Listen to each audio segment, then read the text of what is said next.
Fear is easy to notice. That's part of the problem. Fear shows up with volume. Anxiety shows up with a whole presentation. It has evidence, it has objections, it has worst case scenarios. It has a plan that would go wrong. And then another plan for what could go wrong after that. Fear doesn't just knock on the door. It kicks it open and starts rearranging the furniture. And because it's loud, we assume it must be important. But the part of you that actually knows something usually doesn't sound like that. It doesn't come in yelling, it doesn't make a 10-point argument, it doesn't demand that everyone in the room agree with it. It's quieter than fear. And that's why most people miss it. Not because they don't have intuition, not because they're spiritually disconnected, not because they need to become some glowing person in linen pants who can sense the moon. Nothing like that. It's much simpler. Most people are listening for the wrong kind of signal. They expect truth to sound certain. They expect it to feel strong. They expect it to arrive like an answer. But sometimes the thing in you that knows doesn't speak in words. Sometimes it shows up as a slight pullback, a breath that changes, a soft no, a strange yes, a tiny tightening in the body. A pause that lasts 1 second longer than usual. And then the mind, it'll come in afterwards and start negotiating with it. Maybe I'm overreacting, maybe I'm just anxious, maybe I'm being too sensitive, maybe I need to think about this more. And sometimes, sure, sometimes that's true. Sometimes the body is carrying old fear. Sometimes your first reaction is not wisdom. Sometimes it's a wound with a megaphone. So I'm not saying every feeling is sacred. I'm not saying the body is some perfect oracle. I'm not saying obey every little sensation like it came down from the mountain carved into stone. That's not it. What I'm saying is, sometimes the first signal was cleaner than the explanation that came after it. That's the strange thing. Fear usually pushes, it rushes, it wants resolution now. It wants you to fix the feeling immediately. It says, do something, figure this out, make sure nothing bad happens. But the quieter knowing in you doesn't usually rush. It doesn't threaten you. It doesn't punish you for not obeying. It doesn't need you to win. It just sits there. It just sits there waiting to see if you're willing to stay with it long enough to notice. And most people aren't. Because staying with it feels too simple. There's nothing to grab, there is nothing to prove, nothing to perform. It's just a signal. And a body that may have understood something before the mind had language for it. You've probably felt this with another person. Nothing dramatic happens, no one says anything obviously wrong, there's no big red flag. No villainous music starts playing in the background. It's just a normal conversation, but something in you gets quieter, something pulls back. It's not panic, it's not judgment, just a little internal movement. And then the mind starts doing what the mind does. It tries to be fair, it tries to be nice, it tries to explain the feeling away. They probably didn't mean it, or it's not a big deal, or I shouldn't make this weird, or I'm probably just in my head. And sometimes that can be maturity. Sometimes that's regulation. Sometimes that's You not turning every discomfort into a whole story. And that's good, and that matters. But sometimes that's interference. Sometimes the mind is not clarifying the signal, it's covering it. Because the signal didn't arrive in a form the mind respects. It wasn't an argument, it wasn't a conclusion, it wasn't loud enough to feel authoritative. So the mind treats it like background noise. But not everything quiet is background noise. Some things are quiet because they don't need to compete. That's a hard thing to trust in a loud world, because everything around us is built to announce itself. We have notifications and opinions and arguments and advice and content and advice about advice and people telling you what your problem is, or people telling you what your purpose is, or people telling you the 5 signs, the 7 rules, the only thing you need to understand before it's too late. Everything is trying to be the voice. Everything wants to be the answer. So when something real shows up quietly, we don't know what to do with it. It doesn't look important enough, or it doesn't sound confident enough, or it doesn't market itself.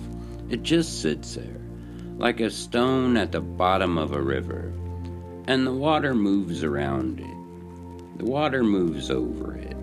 The mind moves over it. The fear moves over it. The explanations move over it. But the stone doesn't go anywhere. It doesn't need to. That's what's strange about real knowing. It's not always a thought. Sometimes it's more like weight. Something has weight. Something lands. Something fits. Not loudly. Not dramatically. Just cleanly. And you can feel the difference. Fear has volume. Truth has weight. Fear says, listen to me or else. The quiet signal doesn't say that. It doesn't even say, listen to me. It just keeps being there. And that's why you have to learn a different kind of listening. Not intense listening, not spiritual listening, not closing your eyes and trying to receive a message from the universe. Just ordinary listening. The kind where you stop adding so much weight. The kind where you let the space stay open for a second before you fill it. Because the quiet signal usually disappears when you grab at it. The moment you try to make it explain itself, it gets distorted. The moment you try to turn it into a rule, it becomes dead. The moment you start defending it to everyone, it changes into something else. That's why certain things in life can't be handled too directly. Music is like that. You don't solve music. You don't listen to a song and say, yes, but what is the actionable takeaway? You let it move through you, and then you notice something is different. If you stop every 5 seconds to figure out why it's working, it stops working. A lot of truth is like that. Not every truth wants to be understood. Sometimes truth wants you to stand inside it for a while. And that's frustrating to the part of the mind that wants everything packaged, or portable, or repeatable, or clear. Saying, this is what this means, or this is what I should do, or this is a lesson. But some things lose their power the moment they're explained too cleanly. They're not meant to become slogans. They're meant to change your relationship to the moment you're already in. This is where people get annoyed. They say, I hear what you're saying, but I don't get it. And maybe that's part of the point. Getting it is how we avoid feeling it. Understanding gives the mind something to hold. Feeling requires the mind to loosen its grip, and the mind does not like that. The mind likes to sit above life and comment on it. It likes to be in the balcony, watching and judging and explaining, saying, I understand what's happening here. But the quieter signal doesn't usually appear from that distance. It doesn't live up there. It doesn't move upward. It moves downward into the body, into the nervous system, and to the places that don't use language to decide what's true. That's why it's easy to dismiss. It doesn't prove anything. It doesn't come with certainty. It doesn't give you a neat identity. It doesn't say, you are this kind of person. It doesn't say, this is your purpose. It doesn't say, here is an answer. It just gives you a small sense of contact, a small sense of the closest thing to true, a small sense that something in you is no longer pushing against life quite so hard. That's very different from fear. Fear wants control. Fear wants guarantees. Fear wants you to solve the future before you arrive there. Fear says, if I can think about this enough, maybe I can make myself safe. But the quiet signal doesn't work that way. It doesn't promise that nothing bad will happen. It doesn't remove uncertainty. It doesn't give you a map for the rest of your life. It just puts you back in contact with something real enough to stand on. Not perfectly, not permanently, just enough. And sometimes enough is the thing we keep skipping over while looking for certainty. Because enough doesn't impress the mind. The mind wants fireworks. The body often wants a chair. Something stable, something simple, something it can actually sit on. That's why this kind of knowing can almost feel disappointing at first. It's not dramatic. It probably won't make you feel powerful. It may not even make you feel more clear. It may just feel like less force or less pretending or less needing to convince yourself. A no that doesn't need anger. A yes that doesn't need excitement. A pause that tells you more than the explanation did. Or a decision that doesn't come from panic, but still feels complete. And when something fits like that, you don't always need to explain it. You don't need to turn it into a philosophy. You don't need to defend it to everyone. You may not even need to act on it immediately. Sometimes the first act of trust is not interrupting it, just letting the signal be there without making it perform. Because that quiet part of you doesn't need your help in the way fear does. Fear always needs help. Fear needs reassurance. Fear needs certainty. Fear needs 5 more thoughts. Fear needs a plan. Fear needs a backup plan. Fear needs you to wake up at 2 a.m. to solve a life that isn't even happening yet. But the quiet signal doesn't ask for all that. It doesn't need you to become more intuitive. It doesn't need you to turn this into a self-improvement project. It doesn't need you to be special. It seems to become available when you stop trying to turn it into something. It's felt more than it's heard, but you still have to listen. And listening here doesn't mean concentration. It means availability. The willingness to not immediately fill the space. The willingness to not immediately respond. The willingness to not let something unfinished remain unfinished. You don't have to hold on to it. You don't have to remember it. You don't even have to agree with it right away. Just notice what happens when you stop trying to catch it. There is a way of listening that isn't full of effort. It isn't focused in the usual way. It's more like leaving a door open. And while the mind keeps moving, something underneath it can begin to settle. You may find that the more you leave it alone, the more it shows up on its own.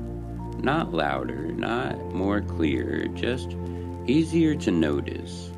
Like something that was already there before you started looking.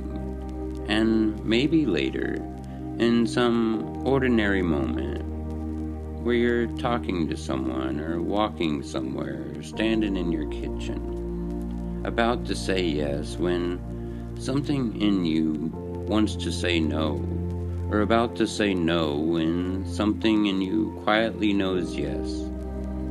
You'll feel that small signal again. Not as a command, not as a voice from the sky, not as certainty, just a small movement underneath the noise.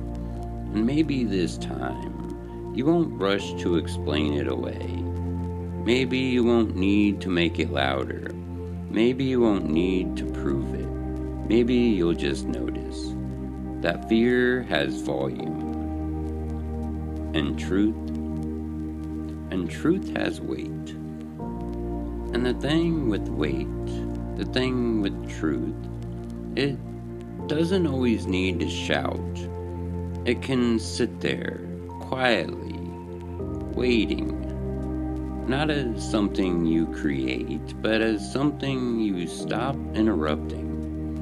Because something in you already knows how to return to that place without needing instructions, without needing effort. Almost like it's been there the whole time, waiting for a moment where nothing is being added.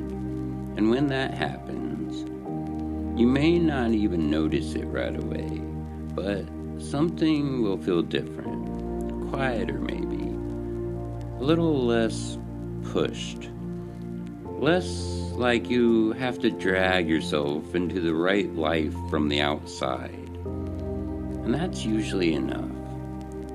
Not something to hold, not something to figure out, just something that continues on its own. Once it's been allowed to begin. Not every truth wants to be understood.